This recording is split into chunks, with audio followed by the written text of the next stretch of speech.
Hello everyone, welcome to my channel. Please subscribe and keep watching more details. General Hospital Recap, Friday, April 5. Danny S. vanishing act. Brennan lies during Anna S. interrogation. General Hospital GH spoilers recap for Friday, April 5, reveals that Lois Giroulo-Rena Sofer helped with Brooklyn Quartermain's Amanda Seton wedding dress emergency. Most of Lila Quartermain's Anna Lee gown was too old for alterations, but Lois thought it was time for a little creativity. After a phone call to the dress shop, Brooklyn was thrilled over a portion of the dress being salvageable.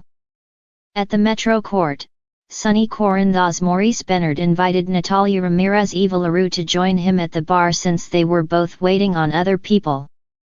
Natalia wound up admitting she was still struggling with Blaze aka Allison Rogers' Jacqueline Grace Lopez romantic life, but Sonny was understanding and helpful. Since Natalia noticed that Sonny seemed lighter now, he offered updates on Dante Falconeri's Dominic Zamprogna recovery and how it had improved his mood.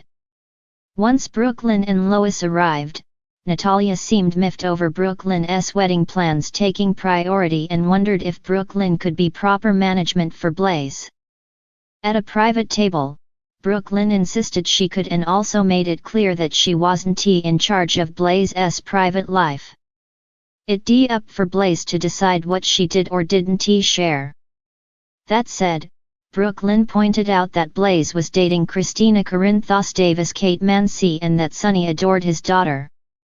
BLQ doubted that Sonny would approve of Natalia pushing to keep Blaze and Christina's relationship under wraps. Back with Sonny, Lois joined him at the bar and instantly judged Natalia as a stage mom who wouldn't let Blaze run her own life. At Bobby's, Carly Spencer Laura Wright praised Molly Lansing Davis Kristen Vaganos for how she handled Jason Morgan's Steve Burton case, which surprised Molly.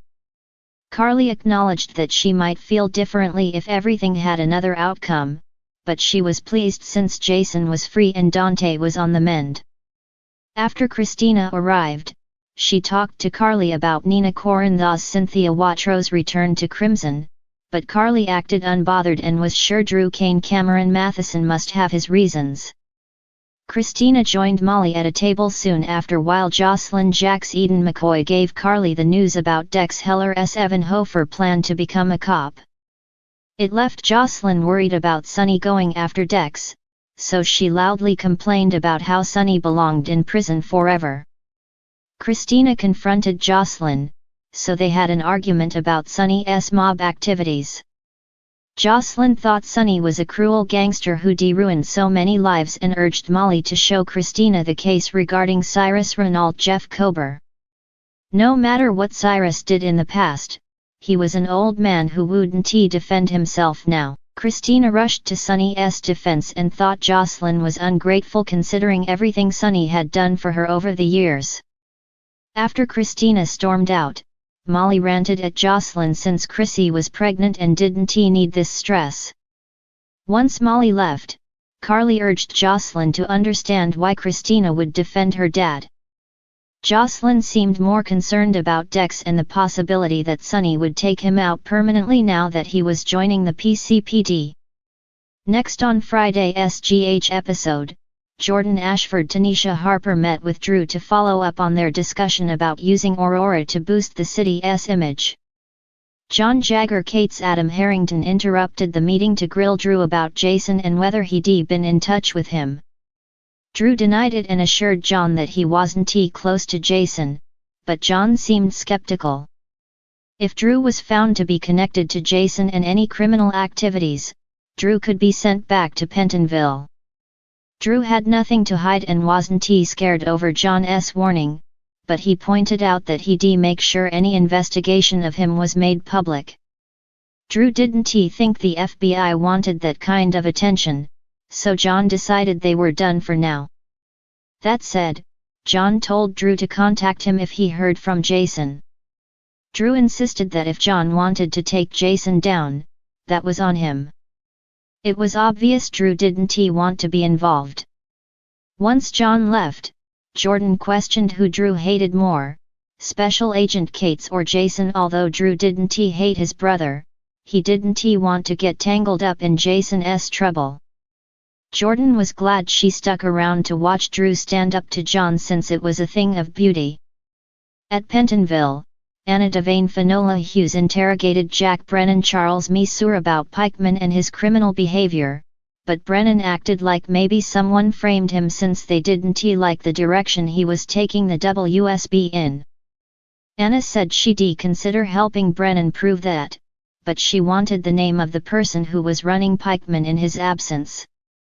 Brennan lied that he didn't know, so Anna rehashed her history with him before asking once again.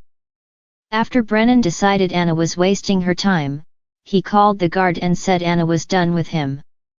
At Sam McCall's Kelly Monaco penthouse, she brought Dante home and worried, since Danny Morgan Asher and Tonazan was missing in action, but Danny eventually returned with donuts to celebrate Dante's homecoming. Sam wanted Danny to confirm that he wasn't with Jason, so he said he wasn't. After Sam decided to give Danny's phone back so she could turn the locator on, he lashed out over her not trusting him. Dante spoke to Sam privately and suggested maybe it was a mistake to ban Danny from Jason, since that'd only make him want to see his dad more. In the end, Dante, Sam, Danny, Rocco Falconeri, Finn Francis Carr and Scout Kane Cassette Abinante all celebrated Dante's recovery by having dessert before dinner. General Hospital spoilers say Sam has more Danny troubles ahead of her, so stick with us for more predictions on all the chaos ahead. Title: Vanishing Act, a General Hospital recap. The sun rose over Port Charles, casting its golden rays across the bustling streets, where life in the city never seemed to slow down.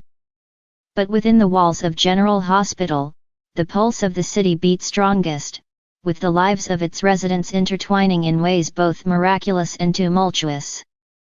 In the heart of the hospital, the morning shift buzzed with activity. Nurses hurried between rooms, doctors conferred in hushed tones, and patients lay in beds, their fates hanging in the balance. Among them was Jason Morgan, a man whose life had been a series of battles, both physical and emotional. He lay unconscious, the victim of a brutal attack that had left him clinging to life.